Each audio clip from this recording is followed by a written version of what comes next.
A very beautiful day this is. Welcome back to Max Gamble TV, a leading YouTube channel that often offers you the best of car offers. So today we are not in a position of going to make videos outside. It's really hot out here, and in that respect we'll be doing a video on Incoterms.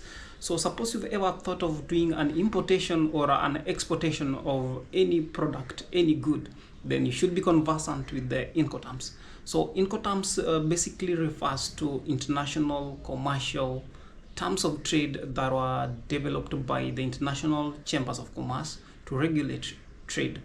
So basically, to the definition, the Incoterms will always stipulate the various responsibilities of a buyer and the seller that is pertaining to importation and exportation of goods. So generally what Incoterms would expound on physical delivery of consignment across borders, that is to a greater extent pertaining to carriage of goods. They always define the risk, who bears what risk, from what level to what, who pays what, and who delivers what from what point to what point. So there are the answers that Incoterms tend to answer. History has it 200 years ago the first Incoterm was developed, that is FOB. So we'll be discussing about every other Incoterm one by one, so stay tuned. Moving forward, remember to stay subscribed such that any moment we post videos you are among the very first to get posted. So free on board FOB was the first Incoterm that was developed in the British courts, that is back 200 years ago, that is back in 1812. Free on board specifically stipulated who was responsible for damage of goods. And later, about 83 years ago, that was in 1895, the second Incoterm was developed to cover for insurance. So the second was CIF, which stands for cost insurance and freight, in 1895. So over time to date, there's been lots of Incoterms that have been developed, and these Incoterms are categorized into at least 4 groups. So that is, we've got category E, we've got F, we've got C and D. So in the year 2020, things changed, and the Incoterms terms had to be changed. That is to include DAT had to be changed to delivery at point unloaded. So DAT refers to delivery at terminal. Besides, there was a change in transportation. So moving forward, you are allowed to choose any form of transportation of your choice. There's been additional security checks, again, that is making further the Incoterms outstanding. And finally, the insurance rates have changed, that is between CIP and CIF. So those are the main changes that have been made since 2020. So moving forward, we'll be moving straight to the Incoterms, and we'll be starting by the first Incoterm, so that is EX-WORK. EX-WORK, EX-WORK. Okay, so under EX-WORK, the seller only avails the goods at his premise. So when you make purchase under EX-WORK, that will imply that every other risks from the seller ends at his premise, and the buyer carries away all the other associated risks from the seller's premise to the country of importation. So for instance, if you need to import, say, a laptop from Japan, and trader A's premise is at Tokyo. So the moment you purchase the laptop from Tokyo, so that is the point of manufacture, every other risk is associated with the buyer. So this is more of a maximum obligation EX-WORK on the buyer, with a minimum obligations to the seller, such that the buyer will always incur much of the associated risks from the premise to the carriage all the way to the country of importation. The second term of Incoterm is the free carrier. Under free carriage, this implies that the seller and the buyer agrees. So though in most instances, the seller would always deliver the consignment to the carriage. So in this reference, let us make it to the ship. So the seller has all the associated risks associated with the damage and any other risks to the point where the consignment is loaded to the carriage.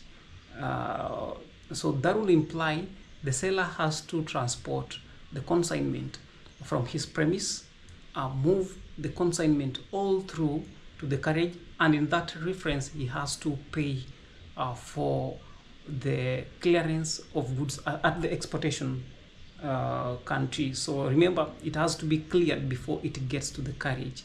So that is the next term of trade with the risk associated with the buyer beginning from the carriage. The moment the consignment gets to the carriage, the buyer will incur every other associated cost.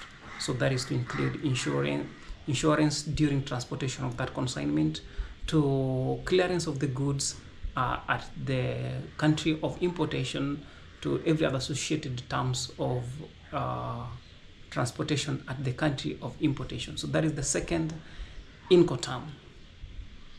The next Incoterm will be FAS, so that is free alongside the ship, which implies that the seller only has to deliver the goods alongside the ship.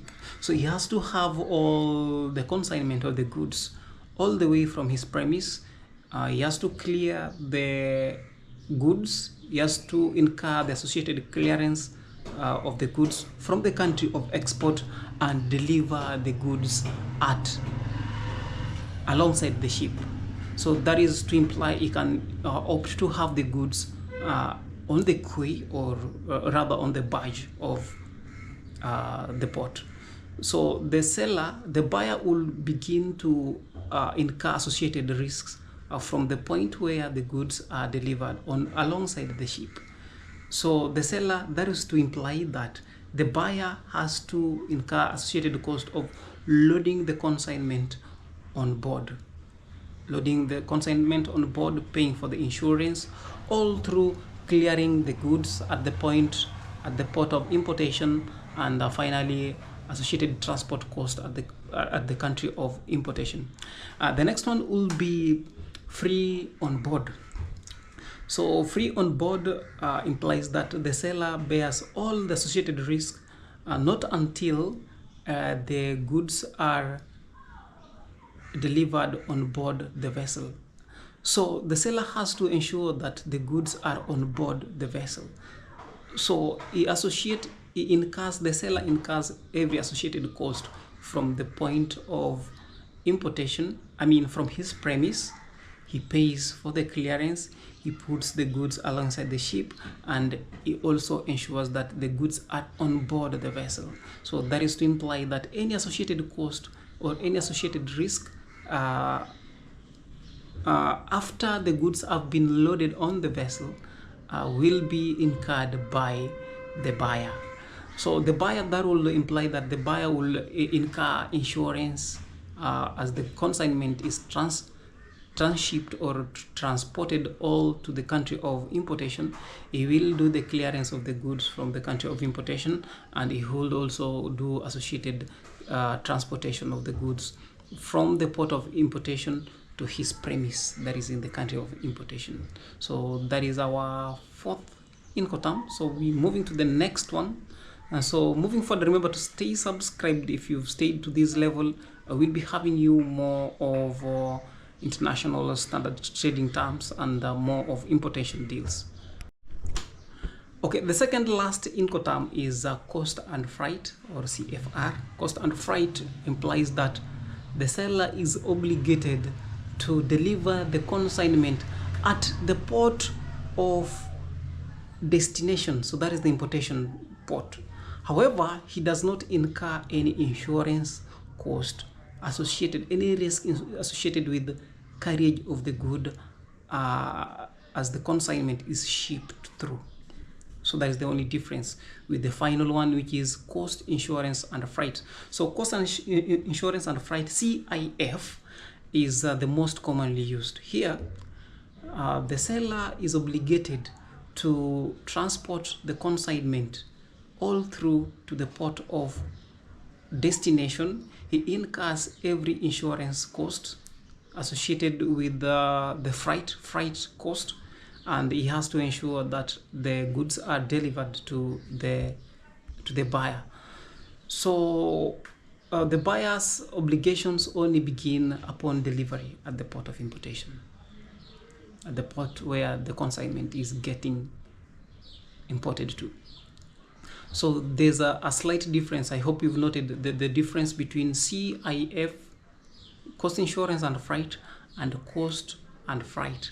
The only difference is under both cost, insurance, and freight, in both instances, the seller is obligated to deliver the consignment to the port of importation, port of destination. It's only that under cost and freight, insurance isn't covered such that any insurance cost alongside as the consignment is shipped through will not be associated with the seller. So those are the basic terms of Incoterms, the Incoterms, and it is upon you to decide on the most convenient Incoterm that most favors you. For what reason? If you are a buyer from Kenya and you are not in position of getting to Japan, for instance, if you need to buy a vehicle in Japan, you cannot work with X-Work. For what reason? You cannot drive the vehicle from Japan, from the port of manufacture to the carriage and all through to the country of importation. However, if you got an agent, you may most probably X-Work would be less expensive, such that you'll only be incurring associated cost at the port, I mean from the destination of the seller's destination. So depending on the product that you are purchasing or importing, it is upon you to consider what terms of trade will most please you. Most people often use CIF, cost, insurance, and freight, which isn't applicable in case of consignments that are flight, that is the air transport in specifics. So that is all we will be having more detailed talks about international terms of trading in our videos. In one of the videos, we'll be having an in-depth talk about the car importation process, where we'll be mentioning every other document that is responsible.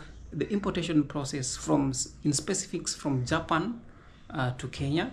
We'll be mentioning the relevant documents that you should be expecting. You should be expecting likewise terms of payment such that you're not conned, and finally associated expenses of importation of any other good from the point of exportation to the point of importation. So that is all we're having for today's video. Remember to stay subscribed to Max Gamble TV. So Max Gamble TV, as you always know, is a leading YouTube channel that often avails you the best of car offers. So till we meet again in our next one, stay tuned as you subscribe to our channel.